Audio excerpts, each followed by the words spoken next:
Hello everyone, how are you doing? This is MD Tech here with another quick tutorial. In today's tutorial, I'm going to show you guys how to help resolve the boot error code 0xc0000098 you're coming across on your Windows computer. So if you're unable to boot into the operating system, today's tutorial will hopefully be able to resolve and fix your boot sector. And we're going to go ahead and jump right into it. So first thing I'd suggest would be to launch the built-in recovery options in Windows. So in order to do that, do a hard power off 3 times in a row, meaning let your computer turn on and then press the power button on your laptop or your desktop tower, whatever you use. Hold it in for a few seconds until the screen goes black, and then turn it on and then repeat that cycle 2 more times. And that should hopefully launch this choose an option or at least the recovery menu options. If you're unable to boot into this, you want to try to download the Windows 10 Media Creation Utility to burn a Windows 10 ISO file to a DVD or USB flash drive, and then boot your computer from it. So you want to just follow on the on-screen instructions. I will have a tutorial as well in the description of the video if you're unsure of how to download and install the Media Creation Utility, as well as the process of actually going ahead and booting your computer from it. So again, pretty straightforward process here. So once you've already booted from the device, you want to select choose an option, select troubleshoot, reset your PC or see advanced options. I also want to get back to if you're booting from the DVD or USB, you're going to look like you're installing Windows. So after you select your keyboard input and you select next, it'll say install now. Do not click install now on the bottom left corner of that window. It should say repair my computer, repair my PC, something along those lines, and you want to go select that option instead. You don't want to obviously install Windows over Windows. You want to go try repair my PC, and that'll launch a very similar looking troubleshooting screen that you see here. So just keep that in mind. So getting back onto where we are at the moment, we're going to go ahead and select advanced options again. Select the command prompt. Use the command prompt for advanced troubleshooting. So go ahead and just left click on that.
Okay, so go ahead and select your user account. You might have to enter a password. I don't actually have a password saved on this administrator account, so I'm just going to leave it blank and then select continue. Now into this command line window, we're going to type in a few commands here. So I will have them up on the screen in the video. You're going to have to type them in. Unfortunately, we cannot copy and paste because obviously you'll be unable to. So we're going to have to just type it in. Please take note of exactly how I type it. Just make it the exact same. So you want to type in first boot, so BOOT rec.exe space / fix mbr, exactly as it appears on my screen here. So again, bootrec.exe, then you want to do a space / fix mbr, hit enter on your keyboard. Should come back with the operation completed successfully.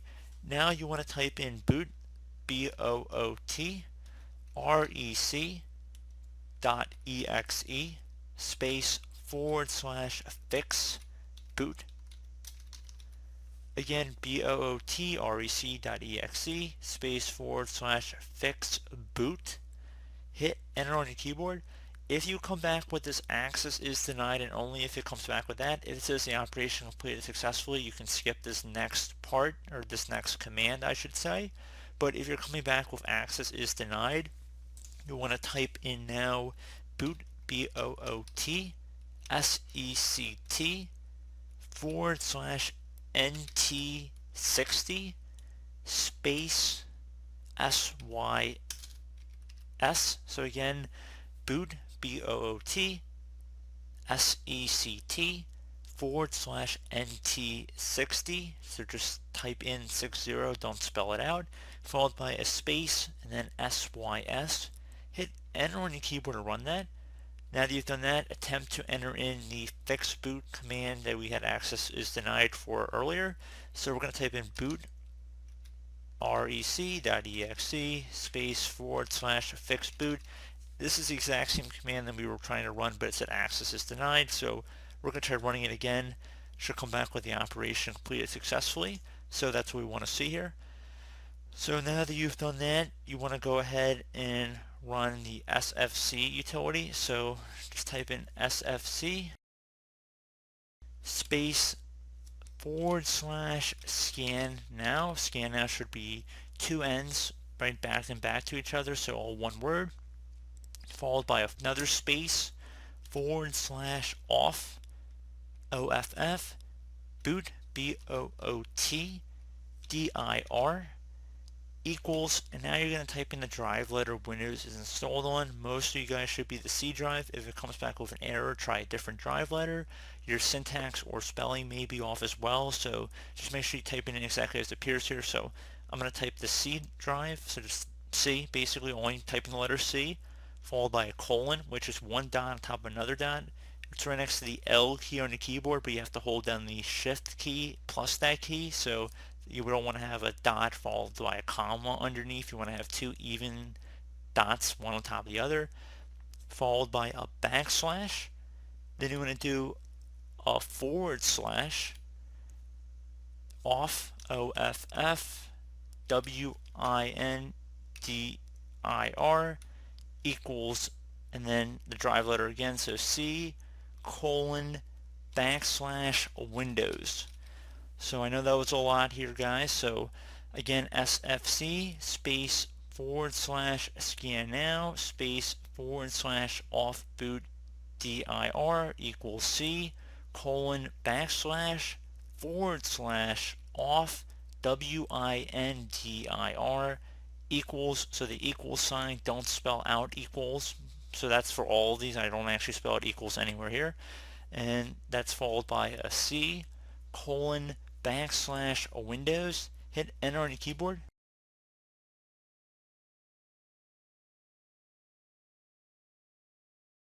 So now you want to type in SFC space /scan now. Scan now should all be one word attached to that /. Hit enter on your keyboard. This will take some time. Please be patient. It shouldn't take too long, but just give it a couple minutes here.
All this. Okay, so once you know what that, you can close out of the command prompt. You can go back and troubleshoot and select other options here as well, such as system restore. If you had any restore points saved on your computer, you can go back and try and restore your system. There are also options for startup repair as well in here, so you can go ahead and go through that. So I just want to give you guys a few different options here to work with. So I do hope this brief tutorial was able to help you guys out, and as always, thank you for watching, and I do look forward to catching you all in the next tutorial. Goodbye.